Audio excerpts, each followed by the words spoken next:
Hello again, everyone. Edwin Learnard back once again. In this YouTube astrological segment, I'm going to be talking about the May 7th, 2020 full moon in Scorpio transit, part 2 of 2. Now, the one important thing is, as far as its impact on you personally, look at the aspects it makes, the points in your chart, if any, because of course that could impact the delineation and interpretation and how it may manifest for you personally. Now, for me, it's going to make a tight square to my natal Venus in Leo, so it's obviously, it's a very tough transit, and for me, this could manifest perhaps in maybe subconscious emotional need for more secrecy, more privacy in my life, being in the 6th house of the daily routine, but that may conflict with me valuing more extroverted energy out of the home, since we are talking about Leo, very gregarious Leo energy, and it's also the sign connected with entertainment.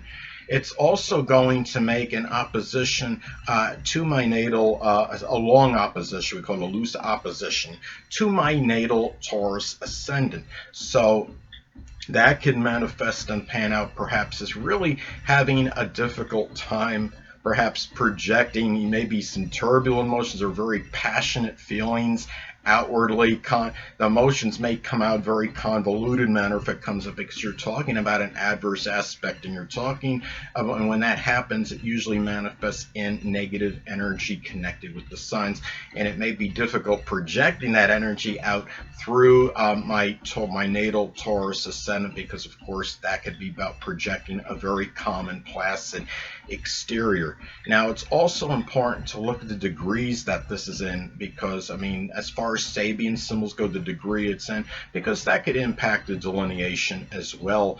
Now, given it's at 17 degrees Scorpio, this could be very auspicious for attainments. If you're doing something, say, in college, perhaps say if you're having this transit take place in your 9th house as an example, and you've studied, say, for some Scorpio type of profession, like say something with locksmithing, surgery, investigation, forensics, something with occult astrology, it could be more auspicious at this time and may lead to greater prosperity.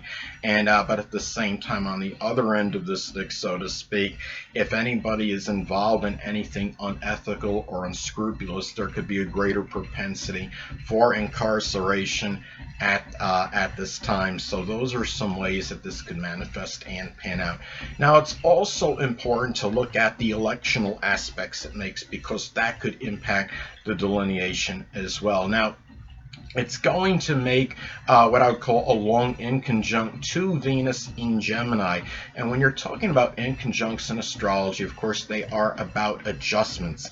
In Gemini, Venus in Gemini could be about longing for superficial loves, things that are frivolous, and things that may not be that important. But when you're looking at Moon and Scorpio, of course, that can manifest an emotional need for things that are deeper, more provocative. So when you're talking about adjustments, it could be either too much of one thing or too much of the other. It could be about doing things, the enjoyment of things that are overly frivolous, too much at the expense of things that are more deeper, that are more provocative, or it could go the other way. So anyway, it's also important to look at the other electional aspects that take place, because they could be intensified and amplified because they're taking place at the time of the full moon. Now, you're going to have Venus in a conjunct aspect with the North Node in Gemini at this time. And we're talking about, North Node can be about confronting issues or addressing them. It could be being torn between two lovers. It could be about maybe superficial loves.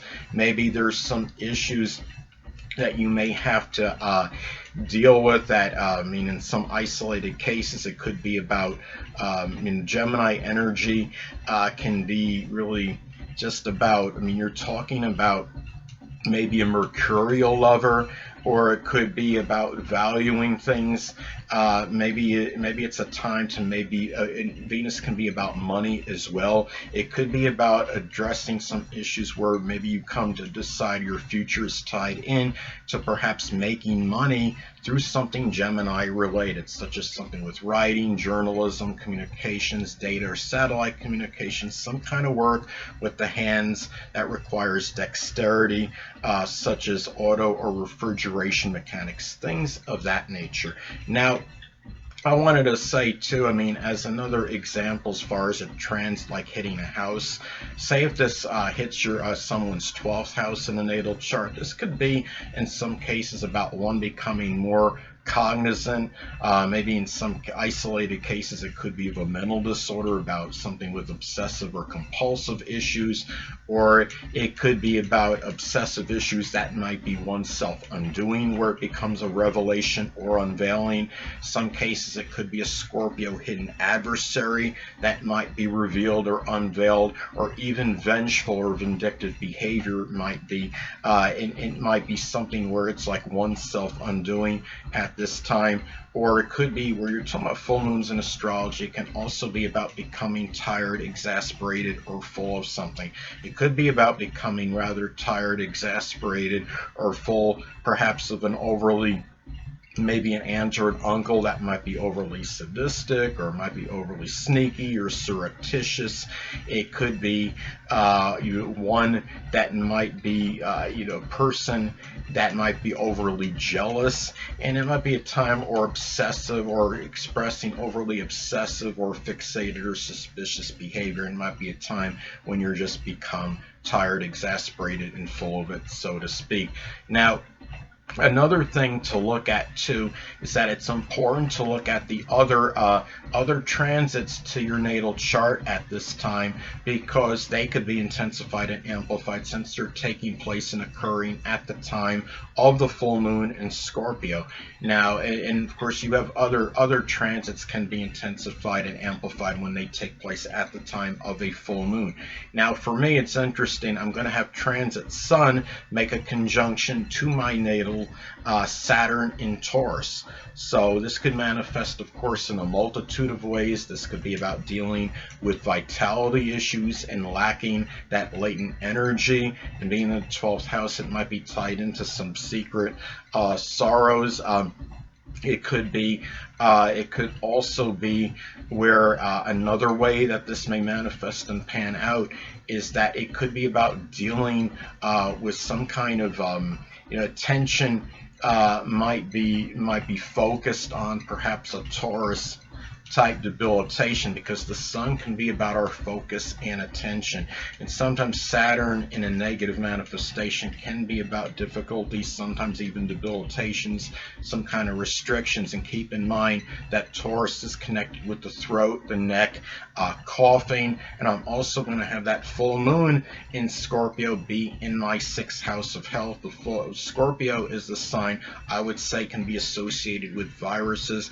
I really hope it's not a time where I get this quote-unquote revelation or unveiling that it's going to be something connected with this coronavirus. So I just got to keep my fingers crossed and maybe keep myself isolated as much as I can, even though I'm feeling, of course, very alone and desolate at this time. But anyway, and it could be, and also too, and remember that the 12th house is the house of hospitalization. So that's another reason I need not to be overly worried, but I need to really be very careful and prudent at that point in time. So those are some ways that I have to perceive this at this time. So anyway, people, that'll conclude this YouTube astrological segment. Until next time, people, Edwin Learnard saying stay well.